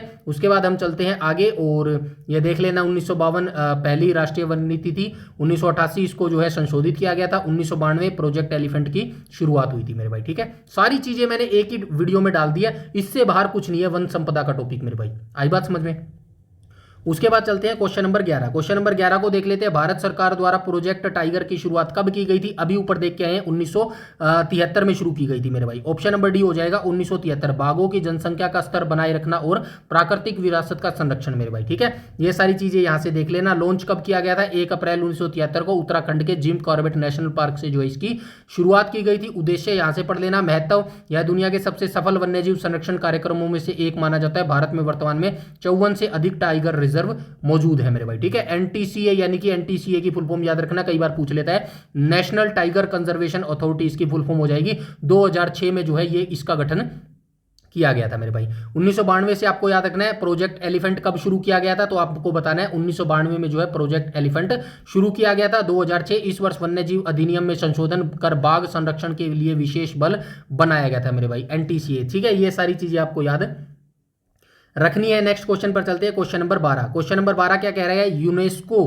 के मानव और जीव मंडल योजना मैब की फुल फॉर्म क्या हो जाएगी? मैन एंड बायोस्फीयर रिजर्व के तहत भारत के कितने जीव मंडल नीचे मान्यता प्राप्त है? तो 12 मंडल है मेरे भाई, ठीक है। 12 जैव मंडल जो है ये मैब के अंतर्गत आते हैं मेरे भाई, ठीक है। वैसे 18 है टोटल, लेकिन 12 जो जैव मंडल है ना, ये किसके अंतर्गत आती है? तो ये जो है मैब के प्रोग्राम के अंतर्गत आते हैं, यानी कि मैन एंड बायोस्फीयर रिजर्व के अंतर्गत आते हैं। ऑप्शन नंबर डी यहां पर बिल्कुल करेक्ट हो जाएगा। यहां से पढ़ लेना, लिखा भी होगा। वर्तमान में कुल 18 जीव मंडल है और 12 कहां पर गए? यहाँ पे होगा कहीं पर, ये देखो 12 बायोस्फीयर रिजर्व की सूची ये है भाई। नीलगिरी है, मन्नार की खाड़ी है, सुंदरवन है, नंदा देवी है, नोकरेक है, पंचमढ़ी, सिंपलीपाल, अचानक मरकंटक, ग्रेट निकोबार, अगस्त्यमलाई, कंचनजंगा और पन्ना, ठीक है। इनकी लोकेशन जरूर याद रखना, कौन कौन से राज्य में जो है कौन कौन सा जो है बायोस्फीयर रिजर्व पाया जाता है मेरे भाई। आई बात समझ में? यहां तक सारी चीजें क्लियर है। आगे चलते हैं क्वेश्चन नंबर 13। क्वेश्चन नंबर 13 क्या बोल रहा है? नंदा देवी जीव मंडल नीचे भारत के किस राज्य में अवस्थित है? तो पूछ रहा है डायरेक्ट क्वेश्चन पूछ रहा है, बताइए जो नंदा देवी बायोस्फीयर रिजर्व है ये कहां पर अवस्थित है? तो अरुणाचल प्रदेश में नहीं है, सिक्किम में नहीं है, उत्तराखंड में है। ऑप्शन नंबर सी यहां पर बिल्कुल करेक्ट हो जाएगा, इसको डिटेल से पढ़ लेना। उसके बाद चलते हैं क्वेश्चन नंबर 14 पर। यह भी लिखा गया है, देखो अरुणाचल प्रदेश में दियांग दिबांग जीव मंडल यानी कि बायोस्फीयर रिजर्व अवस्थित है। कंचनजंगा बायोस्फीयर रिजर्व सिक्किम में पाया जाता है। शीत मरुस्थल हिमाचल प्रदेश में पाया जाता है मेरे भाई, ठीक है। ये चीज आप याद रखेंगे। आगे चलते हैं, क्वेश्चन नंबर 14 को देख लेते हैं। क्वेश्चन नंबर 14 बोल रहा है मन्नार की खाड़ी जीव मंडल नीचे की विशेषता क्या है? जो मन्नार की खाड़ी बायोस्फीयर रिजर्व है इसकी विशेषता क्या हो जाएगी? तो इसकी विशेषता हो जाएगी यह भारत के दक्षिण पूर्वी तट पर स्थित है और समुद्री जैव विविधता के लिए जो है प्रसिद्ध हो जाएगा मेरे भाई, ठीक है। तो यहां से देख लेना, अवस्थिति मन्नार की खाड़ी भारत के तमिलनाडु राज्य के दक्षिण पूर्वी तट और श्रीलंका के बीच जो है स्थित है। यह भारत का पहला समुद्री जीव मंडल नीचे बायोस्फीयर रिजर्व जो है अवस्थित हो जाएगा मेरे भाई, ठीक है। ये सारी डिटेल यहां से बैठ के आप पढ़ लेना मेरे भाई, ठीक है। आगे चलते हैं, क्वेश्चन नंबर 15 को देख लेते हैं। 15 क्या बोल रहा है? पर्वतीय क्षेत्रों में 2025 से 3048 मीटर की ऊंचाई पर पाए जाने वाले वन मुख्य वृक्ष कौन से हैं? तो मैंने बताया था 1000 से 2000 के बीच में बचाए थे, 2000 से 3000 के बीच में बताए थे, ठीक है, बताए थे ना। तो आई होप आपको पता होगा। तो राइट ऑप्शन क्या हो जाएगा क्वेश्चन नंबर 15 का? ऑप्शन नंबर डी हो जाएगा। ब्लू पाइन और स्प्रूस जो है ये प्राकृतिक जो है वन पाए जाते हैं मेरे भाई, ये वृक्ष पाए जाते हैं पर्वतीय वनों के 2225 मीटर से 3048 मीटर की ऊंचाई पर मेरे भाई, ठीक है। ये बैठ के आप पढ़ लेना, सब कुछ लिख दिया गया है 2000 से 3000 की मीटर की ऊंचाई पर, ठीक है। अन्य विकल्प भी आप यहां से देख के पढ़ लेना मेरे भाई, ठीक है। आगे चलते हैं, क्वेश्चन नंबर 16 को देख लेते हैं। क्वेश्चन नंबर 16 क्या बोल रहा है? 16 बोल रहा है फार्म वानिकी, फार्म फॉरेस्ट्री के अंतर्गत किसानों को पौधे कौन उपलब्ध कराता है? तो कौन उपलब्ध करवाता है? वन विभाग उपलब्ध कराता है। ऑप्शन नंबर ए यहां पर बिल्कुल करेक्ट हो जाएगा मेरे भाई, ठीक है। आगे चलते हैं, क्वेश्चन नंबर 17 को देख लेते हैं। क्वेश्चन नंबर 17 क्या बोल रहा है? 17 बोल रहा है भारत में प्रोजेक्ट एलिफेंट 1992 हो जाएगा। ऑप्शन नंबर बी यहां पर बिल्कुल करेक्ट हो जाएगा। किस वर्ष शुरू किया गया था? 1992 को ये शुरू किया गया था। डिटेल से ये पढ़ लेना।